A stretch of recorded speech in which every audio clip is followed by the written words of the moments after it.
साथ संगत जी, जहाँ पर भक्ति कमजोर होती है, जहाँ पर गुरमत कमजोर होती है, वहां पर तो यश का ही असर ले लिया जाता है। और यश का असर इस कदर ले लिया जाता है कि जो भक्ति का ही दामन छूट जाता है। इसलिए जो निर्लेप अवस्था की बात हो रही है, ये नहीं कि केवल निंदा से ही निर्लेप रहना, यश से भी निर्लेप रहना है। वाकई ही जिन्होंने ऐसी अवस्था को प्राप्त किया, चाहे यश हुआ अपयश हुआ, उन्होंने अपने अकीदों को कायम की रखा। इस जुबान के ऊपर इस मालिक का ही जिक्र रहा, गुरु की ही महिमा गाते रहें, साथ संगत को जी ऊंचा मानते रहें। जितने भी गुणों का जिक्र हो रहा है, ये वाकई ही बहुत मुश्किल है। विशालता दिखानी बहुत मुश्किल, सहनशील होना बहुत मुश्किल, विनम्र होना भी बहुत मुश्किल, इस निराकार के किए हुए को मीठा मानना बहुत मुश्किल। तो ये सारे ही जो पहलू हैं, जो इतना सरल नहीं है, वरना तो सारा संसार आज भक्त बना होता, सारा संसार ही उस ऊंचे रुतबे तक पहुंचा होता। लेकिन ये इतना सरल नहीं, इस मार्ग को ऐसा माना गया। वाकई ही भक्त हमेशा ही यत्नशील रहता है, इस भक्त को सुदृढ़ करने के लिए, इस भक्ति को और निखार देने के लिए, और इसलिए अच्छे मायनों में बंदगी इबादत करता है। नदी तो बलखाती हो सकती है, लेकिन जल तो उस प्रकार से टेढ़ा मेढ़ा नहीं है। और मिसाल देते हैं कि गन्ना टेढ़ा मेढ़ा हो सकता है, लेकिन उसका रस कोई टेढ़ा मेढ़ा नहीं होता है।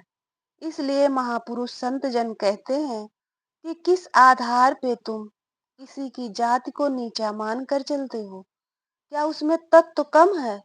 इसलिए ये भेद वाली दृष्टि अज्ञानता वाली दृष्टि है, और उसी के अंतर्गत भाव है। भाव है तो उसी के अनुसार व्यवहार है।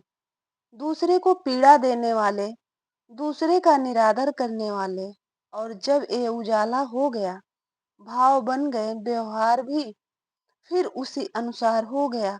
फिर किसी को पराया बेगाना छोटा नहीं माना जा रहा है।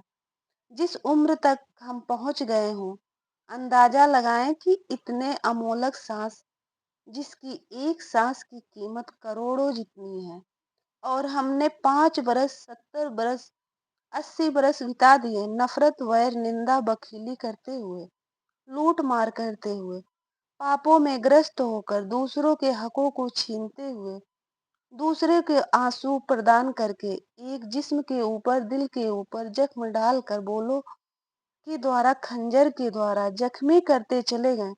सारी उम्र बिता डाली दुनिया के पदार्थों और दौलतों को विशेषता देते हुए। इस कारण तो जन्म दिया नहीं था मालिक ने। क्षमाशीलता बड़प्पन की निशानी होती है। जैसे कहा भी गया कि संसार में नफरत में इतनी सामर्थ्य नहीं है कि जितनी की प्रेम की क्षमा की।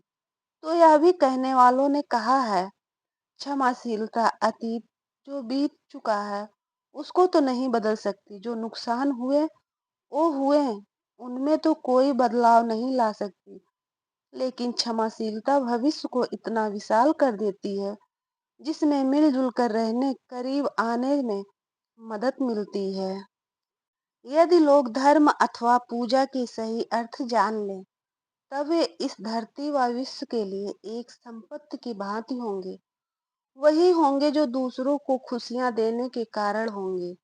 वही शांतिपूर्ण वातावरण स्थापित करेंगे। यहाँ ध्यान देने योग्य बात यह भी है कि यदि धार्मिक कर्म कांडों में ही उलझ जाएं, धर्म का महत्वपूर्ण अंग दया क्षमा, संतों महात्माओं की शिक्षाएं आदि जीवन से गायब हो, तो फिर सब कुछ विपरीत हो जाएगा। जो सत्य को जान लेते हैं, धर्म की परिभाषा को सही मायनों में जान लेते हैं, वही सही मायनों में धार्मिक होते हैं। शब्द एक चीज होती है, लेकिन शब्दों के पार एक संदेश भी होता है। यदि संदेशों को ना समझें और केवल अक्षरों तक सीमित रख लें, स्वयं को तो हम नहीं पहुंच सकते। उस स्थिति तक धर्म वाली नहीं बन पाएंगे। हमारी दृष्टि, क्योंकि हम अक्षरों तक, पूजा अर्चना तक सत्कार तक सीमित है। जो असली चीज है वो एक तत्व है, जो मर्म है, जो मूल है, जो आधार है, उसे पकड़ना जरूरी है। कोई अगर सागर की एक बूंद उठाकर हमें दे दे तो हम सागर के बारे में केवल अनुमान लगाएंगे, लेकिन जब सागर को जान लिया और उस सागर से बूंद उठाई तो हम जान गए कि वाकई मूल तो यह है। अगर सागर से पहचान ना हुई तो फिर बूंद को भी सही मायनों में हम नहीं समझ सकते। बिंदु बूंद को समझने के लिए भी पहले सागर को समझना बहुत जरूरी है। इसी प्रकार से आत्मानुभूति तब होती है जब परमानुभूति हो जाती है। प्यार से कहना, धन निरंकार जी।